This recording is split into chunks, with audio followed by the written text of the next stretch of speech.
Another Trump term, another trade war with our allies.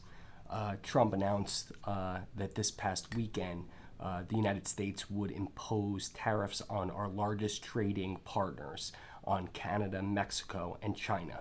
25% on Canada, 25% on Mexico, and 10% on Chinese goods. So all goods entering the United States will have a tariff imposed, a tax imposed on those goods entering the United States.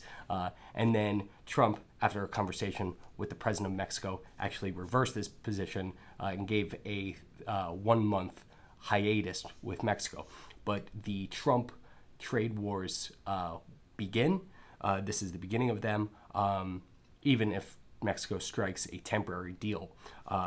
This is anticipated. This was promised by Trump, and so this should be of little surprise to the markets that obviously have spoken very quickly, saying that Wall Street is against these tariffs, that trade is good for all rising boats. But let's talk about the impact on New Yorkers specifically.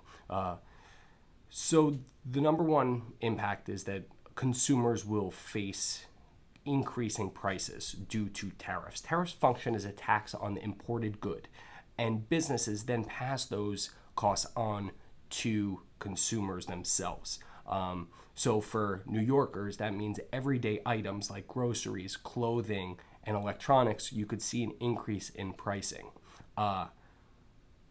In addition, we may also see an increase in energy costs. About a 10% tariff on Canadian energy. There was a carve out in the 25% tariff on Canada that only 10% tariffs for Canadian energy imports would be imposed. And so a 10% tariff on energy imports could see New Yorkers face increased gasoline prices as we rely on Canadian energy.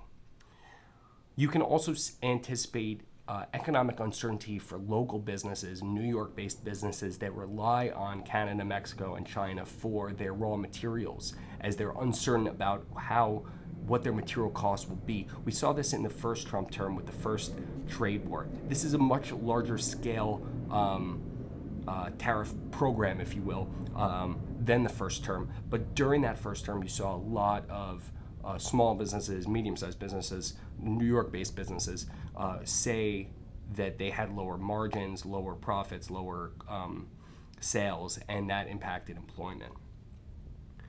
We will also anticipate retaliatory measures. Obviously, Mexico, China, and Canada will not just sit by idly while America imposes tariffs on their goods. You can anticipate that they will select certain goods that are specific to America and our political system. So, for example, Florida oranges as a retaliatory measure. These are the three most tightly linked supply networks. And so all three countries provide a lot to the United States and to New Yorkers. But let's just talk about some of the highlights. So from Canada, as I previously said, energy is a huge import for us from our northern Canadian neighbors. Analysts predict that gasoline prices could increase by up to 25% per gallon in the Northeast due to these tariffs. We get crude oil and refined petroleum from Canada, natural gas from Canada, and hydroelectric power from Quebec's energy sector. We also could see from Canada increased costs in construction products like aluminum, lumber, steel, food products, maple syrup, of course, seafood, and then also we import a lot of pharmaceuticals from Canada. From Mexico, we can anticipate increased prices in automobiles and auto parts that we receive that are manufactured and assembled in Mexico. Produce like avocados and tomatoes, that particularly during the winter time in the Northeast, we rely on imports from our warmer neighbors in the South. We import a lot of beer from Mexico, beef and pork from Mexico. And from China, we import a whole ton of products, but here's some highlights. Consumer electronics like smartphones, computers, televisions.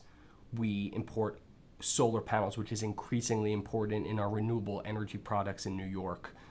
We import semiconductors and microchips, textiles, sneakers, clothing.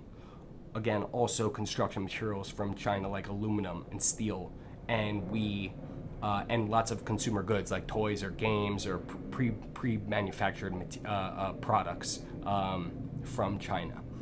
We can anticipate increased prices and retaliatory measures, but this is how Trump views our negotiation, the starting block of the negotiation, in order to renegotiate our trade deficits and our trade policy with our biggest partners. And so we're going to see as these countries retaliate and as they start to negotiate how the trade policies will change.